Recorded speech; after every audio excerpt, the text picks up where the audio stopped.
Hello viewers, मैं मोनिका। आज ये हिबिस्कस की प्रूनिंग के ऊपर वीडियो बनाने वाली हूँ। ये देखिए, ये मैंने इसके लिए दो, मेरे पास और भी हैं हिबिस्कस, लेकिन मैंने अभी ये दो प्लांट रखे हैं जिनके मैं आपको प्रूनिंग बताऊँगी। ये जो सीज़न है, अर्ली स्प्रिंग जो है, ये हिबिस्कस की प्रूनिंग के लिए बिल्कुल सही मौसम है, ये टाइम है। इस टाइम अगर हम इसकी प्रूनिंग करते हैं हिबिस्कस की, तो ये गर्मियों में बहुत अच्छे फ्लावर्स देता है। हिबिस्कस की एक इसका फीचर है कि हिबिस्कस के फूल टर्मिनल होते हैं। ये देखिए, हर जो ब्रांच होती है उसके बिल्कुल टिप पर हिबिस्कस के फूल लगते हैं।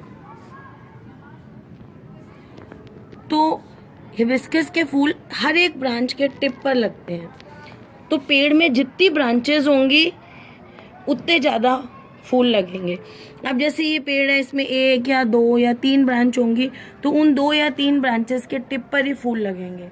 तो इसलिए इसकी प्रूनिंग की जाती है, ताकि जितनी ज़्यादा नई ब्रांचेस निकलेंगी, हर ब्रांच के टिप पर फूल निकलेंगे। तो ज़्यादा फूल लेने के लिए हिबिस्कस की प्रूनिंग की जाती है। प्रूनिंग करने के लिए आपको कोई शार्प नाइफ या प्रूनर लेना पड़ता है, और उसको जैसे मैंने ले लिया है, और मैंने इसको इन्फेक्टेंट से इसको क्लीन कर लिया है। मैंने हाइड्रोजन परऑक्साइड यूज़ किया है। आप ये सिंपल हैंड सैनिटाइज़र जो आते हैं उससे भी इसको कर सकते हैं, या कोई अल्कोहल जो आते हैं उनसे इसको साफ़ कर लें, ताकि डिजीज़ नहीं फैले दूसरे प्लांट्स की इसमें। तो प्रूनिंग करने के व्यूअर्स दो तीन तरीके होते हैं। एक तरीका तो ये होता है जिसको सॉफ्ट प्रूनिंग कहते हैं, वो बिगिनर्स के लिए होती है। जैसे ये है, अभी मैं आपको बताने के लिए कर रही हूँ, हालांकि मुझे ये बुरा लग रहा है। देखो, इसमें बर्ड्स आ रही हैं, मेरे को मन नहीं कर रहा है इसको करने का। इसमें बताती हूँ आपको मैं। ये देखिए, इस वाले में सॉफ्ट प्रूनिंग क्या होता है बिगिनर्स के लिए, जिनको बहुत प्रूनिंग नहीं आती। जैसे ये टिप है, इस टिप को यहाँ से हल्का सा काट दीजिए। सारे प्लांट की ऐसे ये टिप्स काट दें। ये देखिए, ये सॉफ्ट प्रूनिंग हो गई। इसमें ये होता है, टिप काट देंगे तो नीचे से दो और निकलेंगी। लेकिन जो प्रॉपर प्रूनिंग मैं आपको आज बताने वाली हूँ, वो कैसे की जाती है वो देखिए। वो ऐसे की जाती है कि कोई भी ब्रांच जिसको आपने इस प्लांट को मैं हार्ड प्रूनिंग करूँगी। हार्ड मतलब बहुत अच्छी तरह इसको प्रून कर दूँगी, ताकि और ब्रांचेस इसकी अच्छी तरह निकलें और ज़्यादा फूल मिलें। तो उसके लिए क्या किया जाता है, जैसे मैं इस ब्रांच को अगर सोचूं कि मैं सपोज मैं इस ब्रांच को काटना चाहूँ, पहले मैं आपको दिखाने के लिए इसको थोड़ा सा क्लीन कर देती हूँ। ये देखिए, मुझे इसे हार्ड प्रून करना है, इसलिए मैं हटा रही हूँ। आप लोग ऐसे नहीं हटाएंगे। जिससे एक ब्रांच को अपन ने प्रून करना है, तो उस ब्रांच में नीचे दो तीन बर्ड्स छोड़ देनी चाहिए, या बर्ड्स को आप नहीं लें तो जितनी, जैसे इसको मैं करती हूँ, तो जितनी इस पूरी ब्रांच की लेंथ है उसको तीन पोर्शंस में हमने बांट लिया। 1 पोर्शन, 2 पोर्शन, 1, 2 एंड 3। तो ऊपर के बस ये 2 पोर्शन तक इसको ट्रिम करना है, उससे ज़्यादा नहीं करना है। और करने के लिए इसको, अब मेरा हाथ आएगा तो ऐसे करना है ट्रिम। 45 डिग्री पर इस तरह से कट लगाना है आपको, ऐसे ऐसे। अब इस कट को देखिए आप अच्छी तरह। ये देखिए, इस कट का जो नीचे वाला हिस्सा है, जो डीप अंदर की स्लांट है, वो अंदर की तरफ है, पेड़ की तरफ। और ये पॉइंटेड हिस्सा जो ऊंचा वाला है, ये बाहर की तरफ है। इसको इस तरह से काटना है ऐसे, ताकि जब हम इसको पानी दें तो ये पानी अंदर की तरफ गिर जाए और इसके ऊपर रुके नहीं। बाहर की तरफ अगर हम यूं कट डालेंगे तो ये पानी इस पर रुक सकता है, ऐसे पानी इस पर रुके नहीं। इस कट को हमें अंदर की तरफ, जो सेंटर ब्रांच है उसकी तरफ इस तरह से इसको लगाना है। अब मैं इसके साथ ये भी काट देती हूँ। अब इसमें हमें एक बर्ड्स, ये देखिए, एक ये दिख रही है नोड, एक ये दिख रही है, एक ये है, तो 2-3 नोड रहनी चाहिए। ऐसा नहीं है कि आप इसको यहीं से ही काट दो, तो इसका कटिंग की कोई वैल्यू नहीं है। जो भी ब्रांच आपको काटनी है, अब मैं तो अब जैसे ये वाली ब्रांच है, इसको काटना है तो 3 हिस्सों में इसको सोच लेते हैं हम, 1 हिस्सा, 2 हिस्सा और 3 हिस्सा। तो अब हमें इसको यहाँ से काट देंगे, मतलब 2/3 से ज़्यादा नहीं काटना है। और इसका जो नीचे वाला हिस्सा अंदर की स्लांट अंदर की तरफ आना चाहिए और ऊंचा हिस्सा बाहर की तरफ आना चाहिए। इस तरह से प्रूनिंग इसकी की जाती है। ये देखिए, अब मैं इस ब्रांच की प्रूनिंग करके आपको दिखाती हूँ। ये देखिए, ये ब्रांच है, इसको क्लीन करके मैं दिखाती हूँ आपको। ये देखिए, इस मौसम में इसलिए कर रहे हैं क्योंकि हिबिस्कस जो है वो गर्मियों में जितनी ज़्यादा धूप होगी, सनलाइट होगी, इसको सनलाइट में अच्छी में रखिए, उतना ये ज़्यादा फ्लावर करता है। अब ये है, इसके 3 हिस्से देखे हमने, 1 हिस्सा, 2 हिस्सा, 3 हिस्सा। तो ऊपर के 2 हिस्से ये हम ऐसे कम से कम भी कर सकते हैं हम, 2 हिस्सों से ज़्यादा भी छोड़ सकते हैं, 2 ये छोड़ दें, 1 ये छोड़ दें, लेकिन मैक्सिमम 2 से ज़्यादा नहीं काटना है, यहाँ से नहीं काटना है। मैक्सिमम 1/3 हिस्सा छोड़ के और फिर काटना है ऐसे। अब इसमें नीचे ये भी देखना है कि नीचे जो है वो आपकी जो आईज़ हैं, जहाँ से लीव्स निकलती हैं, वो 2-3 रहनी चाहिए। अब मैं इसको यहाँ से काटती हूँ। ये देखिए, ये देखिए, अब ये हमारी कलम भी तैयार हो गई है, कटिंग भी तैयार हो गई है, और इसको मैं एज अ कटिंग लगाऊंगी। ऐसे ही व्यूअर्स मैं इसको भी काट देती हूँ।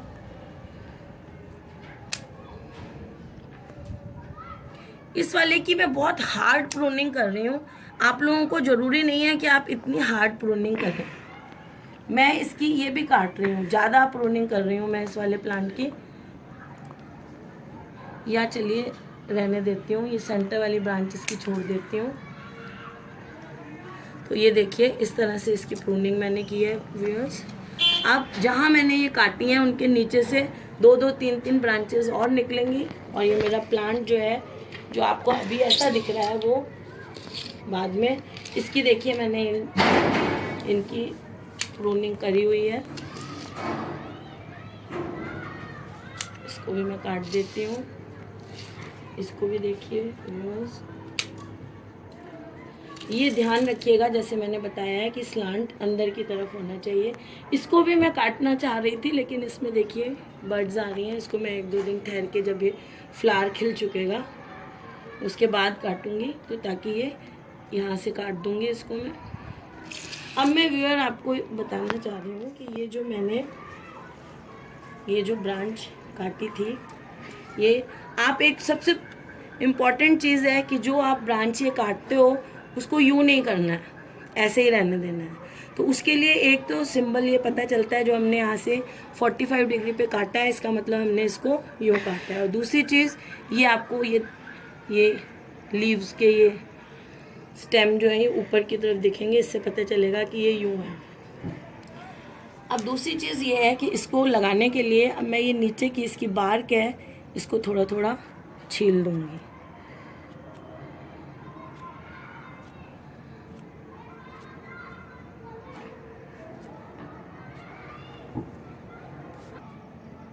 इसको भी मैं यूँ छील लेती हूँ। ये छीलने से रूट्स निकलने में आसानी रहती है। ये देखिए, एक और ये वाली भी है स्टेम, इसको भी मैं सोच रही हूँ इसको भी लगा दूँगी। इसको भी छीलती हूँ मैं। ये देखिए, ऊपर की बार्क हटाने से रूटिंग में आसानी रहती है। ये देखिए,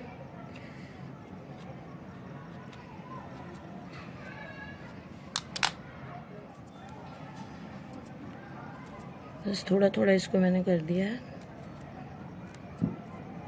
देखिए, अब ये रूटिंग हार्मोन आता है और इसमें देखिए फ्रेंड्स, मैंने ये मिट्टी डाली हुई है, वही पॉटिंग मिक्स जो मैं लेती हूँ पोरस वाली, जिसका मैंने वीडियो भी डाला है। अब ये मैं एक अलग चीज़ करती हूँ दूसरों से कि मैं ये जो रूटिंग हार्मोन है ये एक्चुअली एंटी फंगल भी होता है, तो इसको मैं क्या करती हूँ, थोड़ा सा इसमें भी मिक्स कर दूँगी। ये मेरा अलग अपनाया हुआ स्टाइल है, आमतौर पे लोग ऐसे नहीं करते हैं। This is my own style. अब क्या कर लूँगी मैं, ये भी कर लिया मैंने, और जैसे लोग नॉर्मली करते हैं इसको मैं इसमें डिप करूँगी। ये देखिए जो मैंने इस स्क्रैप किया था ऊपर से, और इसको ऐसे एक्स्ट्रा को इसी में झाड़ देती हूँ, एक्स्ट्रा को झाड़ दूँगी। और इस कलम को मैं, अच्छा अब इस कलम को आप ऐसे जोर लगा के अंदर मत गाड़िएगा, क्योंकि ऐसे करने से क्या होता है, ये डैमेज हो जाते हैं टिश्यूज़। तो किसी और जो नहीं लगानी है आपको, ऐसी ट्विक से एक होल बनाया और उसमें इसको यहाँ तक करीब 1.5-2 इंच तक मैं इसको अंदर डिप करके और ऐसे पैक कर दूँगी। ऐसे ही जो मैंने ये वाली कलम ली है, इस पर भी ये पाउडर लगा लिया मैंने, और इसको भी मैं यहाँ तक एक ट्विग से होल बना के और इसमें ऐसे रख दूँगी। ये मिट्टी मेरी बड़ी पोरस है, यही मैं इसके साथ करूँगी। इसमें भी ये लगा के और इसको भी आप लोग भी अब जब कलम लगाएं तो ऐसे 4-5-6 कलम एक साथ लगा दें, और ताकि ज़रूरी नहीं है कि सारी कलम ही, हो सकता है सारी भी कर जाएं, लेकिन जब हम ऐसा सोच के चलेंगे कि हो सकता है सारी नहीं भी करें, तो इसलिए हम इनको 4-5-6 एक साथ लगा देंगे। उंगली से भी आप होल कर सकते हैं, ताकि इनका जो परसेंटेज है वो ज़्यादा हो जाए। अब मैं ये बहुत पतली सी है, इसको भी लगा रही हूँ, ये भी लग जानी चाहिए मेरे हिसाब से। ये देखिए ये ज़्यादा पतली है। एक काम और आप कर सकते हैं, ये ज़्यादा पतली है लेकिन मैं प्रोसीजर आपको बता सकती हूँ इसमें। जैसे हम यहाँ से छील रहे हैं, छीलने के साथ साथ आप इसके यहाँ सेंटर में, अभी तो मेरे पास ये है, नाइफ से स्लिट भी कर सकते हैं ऐसे। यहाँ पे अभी मेरे पास नाइफ नहीं है, नाइफ हो तो यहाँ पे नाइफ से एक बीच में कट लगा सकते हैं। ऐसे कट लगाने से भी रूटिंग जल्दी होती है। अब मैं इसको पतली है हल्का सा छील के इसमें ये लगा के और इसको भी लगा देती हूँ। अब फ्रेंड्स जब इनमें, अब इसमें मैं स्प्रे बॉटल से पानी दे दूँगी। अब आप इसको बहुत ज़्यादा खुला पानी ना दें, स्प्रे बॉटल से इसमें पानी करके स्प्रे दे दें। अब मैं इनमें पानी दे दूँगी। वैसे मैंने इस मिट्टी में पानी दिया हुआ है। जिस गमले में आपने ये लगानी हो कंटेनर में, उसको पहले पानी दे के 1 घंटा छोड़ दीजिए। जब वो पानी मिट्टी अच्छी तरह एब्जॉर्ब कर लेगी, उसके बाद उसमें लगाइए। मेरी ये मिट्टी ऑलरेडी मॉइस्ट है, लेकिन फिर भी मैं इसमें एक बार और पानी दे देती हूँ। ये देखिए कलम पे भी दे देती हूँ।